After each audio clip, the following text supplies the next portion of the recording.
Hi, everyone. Welcome to today's Career Chat. I'm Krista Harmon, a workforce development consultant with the Kent ISD, and I'm so happy to have Jacob Lindloff with us today. He's a realtor and a licensed builder, and he's going to share his journey with us and give us some insights into his career. Welcome, Jake. Thank you. Thanks for inviting me.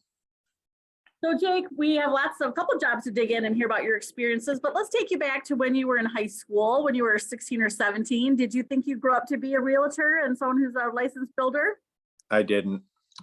Like most kids, I had no clue, really what I wanted to do other than everyone had to go to college back then, right? I'm 37 and there really wasn't another option other than the military. So I knew I was going to go to school, but beyond that, didn't have a lot of an idea. Yeah. What were those things that you were interested in back in high school? I'm big into the outdoors. I thought maybe I would go to work for the DNR or something like that, natural resources. I always have enjoyed construction and working with my hands and projects, but I never thought it would turn into a career or could turn into a career. There just wasn't a lot of people in my life, pushing one thing or another. Yeah. So the expectation was that you were going to go off to college. So how did that work for you? What happened as you graduated? You're like, yeah, I'm going to go, or did you take a gap year? What was that next step after high school? Went right to school, went to school in the UP, Lake Superior State. Don't regret it. Really did enjoy my college experience. Met my wife there, did a ton of networking. It's a small school. Still, I'm getting referrals from people that I met in college. So it wasn't like it was a waste of time. Hindsight though, I definitely didn't need to go to college to be successful. It just, it kind of bridged the gap to maybe some more financial independence and things like that. Yeah. What was your major then? What did you choose when you went off? I went to school to be a cop, actually. I have a law enforcement degree. Yeah. Yeah. Where did that interest come from at the time? Why did you choose being a police officer? Pretty big military family. We're a family who really likes to help people, especially people in need. And the job seemed interesting. I get bored easily. Obviously, I have kind of two careers, but I like the idea of the action, and in addition to helping people who maybe couldn't help themselves. Yeah, and again, you said you had liked being outside and everything, so that kind of fit that need for movement and kind of action to keep your day interesting. Absolutely. So you enjoyed your college experience. You went to be a police officer. So you graduate, and are you like, now what? Or did you apply to go to be a police officer? No, I didn't. It was kind of that time that being a police officer started to be very uncool and more dangerous. And in addition, I just needed a job for a year really, and ran into a guy who had just started his own HVAC business. And he's like, yeah, I just really need a laborer, and I'll be happy to train you. And my wife was still in school for a year, so I just wanted a job really. And I got into HVAC. We did a lot of plumbing. We did a lot of hydronic heat, which is piping and boilers and stuff like that, and learned quickly. It was very enjoyable to me. I got to learn a lot from all the older guys at the shop. I was the youngest by probably 2 decades. This was also at a time, this was late 2007, early 2008, and when the economy turned upside down. So had I even wanted to become a police officer, those jobs were not available. Everyone was being laid off in every job. Yeah, that was definitely a difficult time. But again, you were pretty intentional. You have a wife and you need money. And so when this offer came, and that's the thing about these stories that we hear, Jake, sometimes things don't happen as we plan. And to be open to new opportunities, something that you didn't even anticipate you would do, end up leading to many other good things. Right. So HVAC, again, you had some interest in construction, so that wasn't a jump for you. So you're at this company with some really great colleagues. What was that next step in your career path? So I worked there for 5 years, got kind of a really good handle for myself. And then on days we were slow, I would start doing side work. I started off by painting a house or two and changing out some windows, built a deck, these types of things. Word started getting around. And then before I knew it, my side hustle, so to speak, was busier than my normal job. The company that I worked at grew from very small to medium sized. And it just was too much growth for me. Again, I was one of the youngest and was essentially expected to manage people. And if you've ever managed people much older than you, it's sometimes awkward. It's a very difficult job. And I realized that I just enjoyed working alone. So that's when I got my builder's license and started working exclusively for myself. What was that process to get your building license for some young person that's interested to do that? You can do it a couple ways. It's a 60-hour class, so you can sit in class, and then there's a series of 2 tests through the state. They are very difficult tests. You need to be able to read blueprints. You need to be good at math. Everyone seems to think it's all about construction codes. It really isn't. It's more about practical knowledge. I did my class online, probably over the course of about 3 months. It's a fire hose of information. It was not something I could sit in a 60-hour class and retain. So you're able to go at your own pace. And then you, like I said, you take the 2 tests with the state. I guess what I wanted to point out too from your story, Jake, is that you had been having quite a career working in HVAC and plumbing and some of these other things without ever going through formal training. That was some things you were learning on the job with people around Right. you, correct? 100%. I was doing a little bit of schooling, but not in the way that you might think, you know. Yeah, because I think sometimes young people think, oh, well, I don't have the training for that. I don't have the skill. Well, sometimes when you just on the job training becomes a reality of picking up skills and learning more. I would say most of the time is the way that works. Yeah. Yeah. So you end up getting your own builder's license so that you could start out on your own. And how long did you do that before you became a realtor? What was that kind of transition for you? So I started my own business in 2012. I did light construction, a lot of home repairs, and then I also helped manage a lot of rental properties. Pretty much exclusively the maintenance. Occasionally I would work with the leasing. And kind of the way it all came to be is I really wanted to buy more rental properties for myself, and was seeing while I was doing the home repairs for other realtors, I was like, I think I can do this better, or at a minimum equally as good as this person. And in addition to that, we had our 3rd kid. I just could not be in the field 60 hours a week anymore. I was doing all my own billing, estimating, invoicing, just being a solo entrepreneur is very time consuming. And so kind of the writing was on the wall that I needed to be home more. And real estate isn't less work per se, but the hours are much different. And so 2019 is when I got my real estate license. And had you met any other realtors at that point besides the ones that you were doing some of the rehab for? Like, how did you know that was going to be a good fit for you? The guy that I was doing most of the rehab for is my real estate mentor to this day. We're very close friends. And he actually is a retired police officer and came from a building background. So he got into it also by accident, doing flips. Maybe his aunt reached out and can you do this and can you do that? And he fell into it a lot like I did.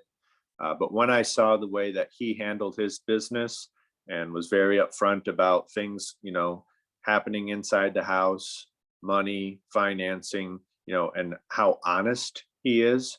One of the things I think realtors fight against a lot is people think it's a skeezy business, right? There's these big commission checks and fancy cars, and it's not, it doesn't have to be like that. That certainly exists. But seeing how honest he was with people, how he would not let someone buy a home that was priced too high or needed some major structural repairs, I was like, okay, now I think I can do this based on the way that he's handled himself. That's great. Someone who's on our call with us wants to know then if they were interested in being a realtor, what are some of those steps then someone needs to go through? You mentioned obviously there's a test, but how does one study that? How do you even hang your shingle to get your first client? So first step, just like the builder's license, it's a little bit less class. It's a 40-hour class. I chose to take mine in person this time. You can do it online. You have to be 18, which most high school graduates are. And then you have to take, it's a 2-part test, but 1 test with the state. They have various testing locations. I think I took mine in Lansing because the Grand Rapids one was too busy at the time, but essentially an all-week class and then a test. And it again, it wasn't as hard as a builder's test, but it's a pretty hard test. You really got to be studious and pay attention and learn some, different things in terms of property and taxes and that type of stuff. But pretty basic and straightforward compared to some other ways about getting a job. Were you still juggling your own business at that time when you started trading to make that kind of that shift over?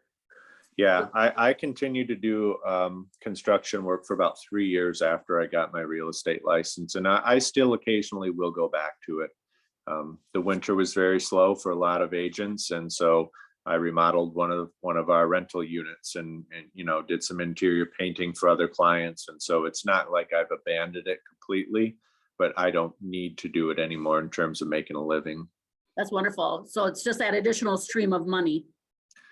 Yeah, an opportunity, That's and a right. lot of times I still am helping other friends who are agents and they say, hey, inspection came back and this is leaking. Can you go fix it? And if I have the time, I do it. It's a relationship business. So I keep my fellow realtors happy if I can. Yeah, that's great. So you had this, you waited 3 years and you had your license for 3 years before you kind of made that shift. Is it word of mouth then? Is it some of that networking relationships you had made along the way that you started getting your first clients, or how does someone break into actually starting to make some money? I mean, just to back up a step, I was doing both. Okay. I was what you would consider a full-time agent, but as you can imagine, as soon as you get your license, no one calls you out of the blue and says, I want to sell my house tomorrow. It's a grind, it's a relationship business. And so first off, people have to know, like, and trust you. They're going to call you, but a lot of people don't want to work with a new agent because you're new. Right? It's the same in almost any career. Nobody trusts the intern with some heavy duty paperwork. And so it took me the 3 years to get to where I was able to make enough money. I was selling houses, I wouldn't say immediately, but within 6 months. But you got to sell a decent amount of houses to make a living for a family of 5. And so I was doing both. I've worked 2 jobs actually most of my life. It's just how it's shaken out for me. Yeah, that's the way you roll, being a busy person. Do you remember your first client, where that very first lead came from? From church. I went to a private high school, and it's one of those where people continually send their kids. And so I didn't go to high school with this particular woman, but my brothers did. And actually just got another referral from them this past month. Friend of a friend type of a thing. But yeah, I remember it well. It was kind of a surreal feeling, really, to close that deal. And right before Christmas, actually, I remember they moved in and bought their Christmas tree the same day. That was pretty cool. Yeah. But yeah, I treat all of my past customers very, very well because that's how I do business. That's how I get referrals. I stay in touch with all of them. I have a database of sorts of everybody I've ever done business with and people I want to do business with. And I keep in touch with them regularly. Oh, that's awesome. That's a great insight. Yeah, my daughter, she was hesitating of going with a young realtor because she said he's so new. And I said, in the end, they chose him because he was working his butt off, because he was trying to build his business, and they've been so thrilled with him because he's young and hungry, as they say. Yep, absolutely. I'm still that way. I don't take anything for granted. I'm not from this area. I don't get the good old boy referrals. You have to work hard every day. Yeah. I'm wondering, when you think about schooling and subjects, maybe the high school students, is it being a good math person, being a good economics? Like, what are some of those natural skill sets that make a realtor good at what they do? Economics, for sure. Math is handy, no doubt about it. I mean, I'm running numbers all of the time, especially when rates are going up and things like that. I'm an investor. My wife and I have 6 rental properties, 2 duplexes and 2 single families. And so a lot of people come to me because they see me talking about that, social media type of stuff. And so running numbers becomes incredibly important when you're looking at rents, insurance, all. It's important for any home, obviously, but I run a lot of numbers just based on current rents, what you think you can get for this duplex. Is it worth the investment? What's the, repair cost, these types of things. But economics probably the most. You don't want to buy a house in a town that you can't sell it in 5 years if you don't understand that the hospital is closing and the prison is downsizing. It's most of what drives my job is schools and jobs. And so economics is very important. I will preface that by saying I was not a good high school student. It didn't appeal to me. I wasn't challenged. I didn't have shop class. I didn't have the things that you guys offer at KCTC, which would have been beneficial. So I think a lot of people look and they say, well, you're a bad student, so what are you going to do? And I think a lot of professors would laugh if they saw my success based on how bad of a student I was. Not in trouble by any means, but just literature meant nothing to me at age 17. So Yeah, school is not your jam. But like you said, you've literally been a lifelong learner with the building Totally. licenses and realtor tests, and you continue to grow and change us. That's amazing. When you think about going back to high school, what would you have done different now? What do you recommend for your kids? Job shadows, volunteering places? What would you like to recommend to young people who think they might want to be a realtor? Anything they could be doing? Job shadows for sure. What I'll say before that though is I was not ready to be a realtor when I was 18, 19, 20. I became a realtor when I was 33. And that was almost like the perfect age for me because I had just enough life experience. I was used to dealing one-on-one with customers from owning my own business.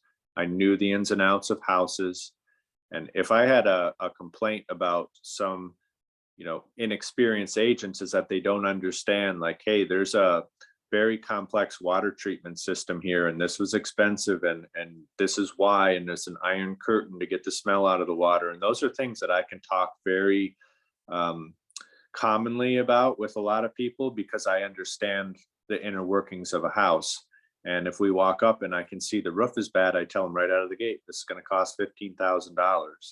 So it would have not served me well to be super young. I'm not saying someone super young can't make it right away in real estate, but a lot of times you need that life experience before you can actually be good at your job.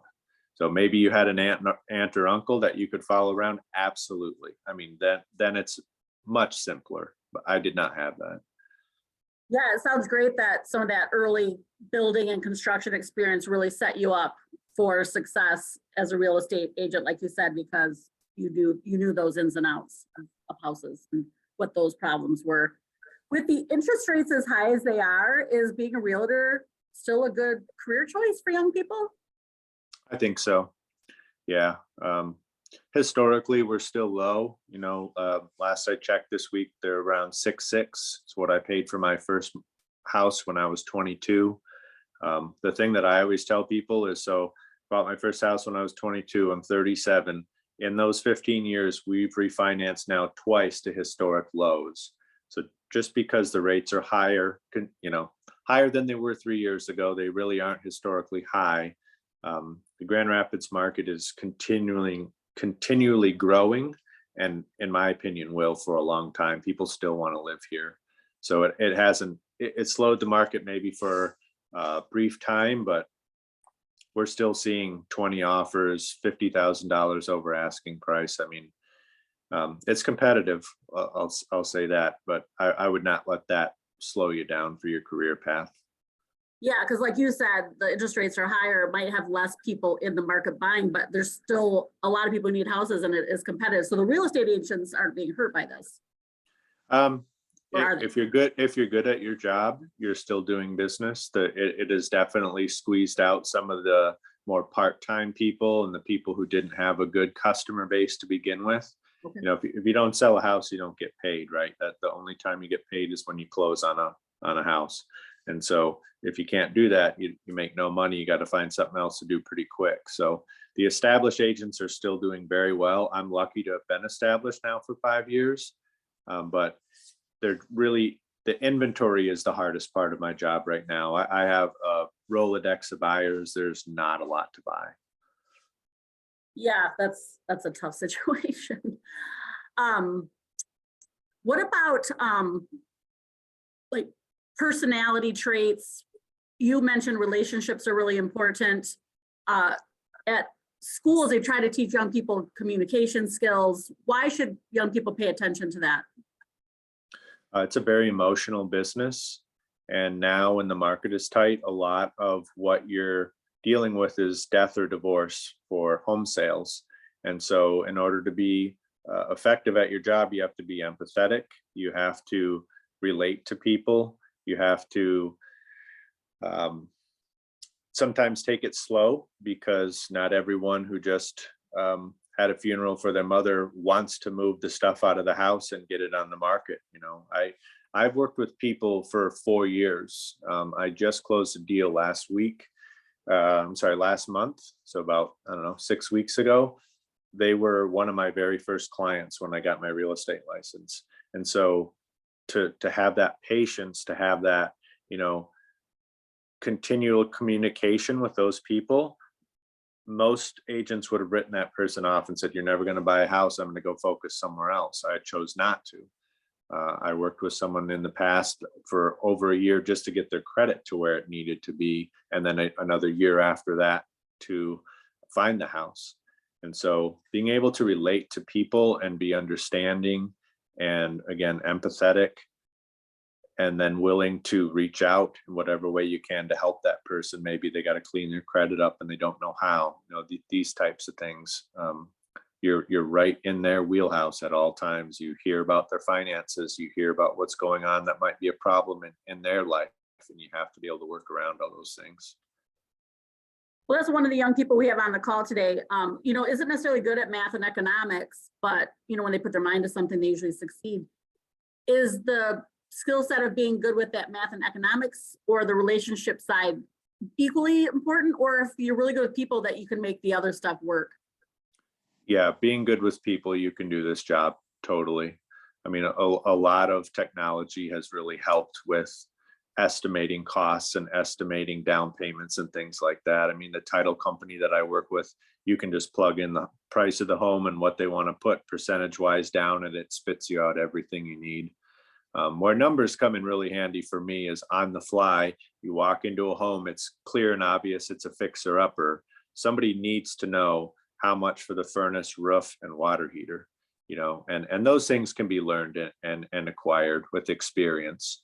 But it still is basic math. It's not algebra or calculus or anything like that, but it is a numbers business. I would not let that chase anyone away. If you're good with people, that's most important by far. Good to know. When you think about, sometimes we have ideas of what a career is about. What are some of those myths about real estate that you'd like to dispel? What people might think about your career? You don't have to be good looking. You don't have to drive a flashy car. You don't have to be rich. Again, the aura a lot of times around agents is, why would I use this guy? He's driving an orange Lamborghini up to my driveway.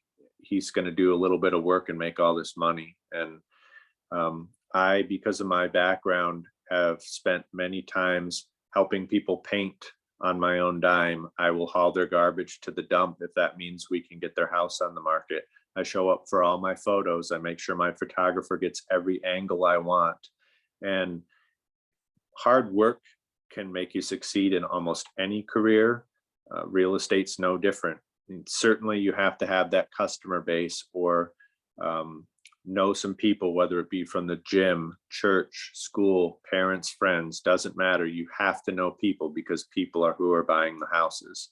But you don't have to be anything that's a typical stereotype. How do you plan for, do you have a best practice of not just yourself, but maybe other people that in the industry, of how they manage that kind of sporadicness with house sales? Is there something that real estate agents do to work within that? Got to save your money. Save your money, yeah. Yep. You got to budget, got to be smart, and it's not a business that you have to have a ton of things for. I mean, if you have a laptop and a cell phone, you're pretty well set. But I do spend a lot of time and money on my marketing and going the extra mile with different photos and marketing, postcards and different things like that.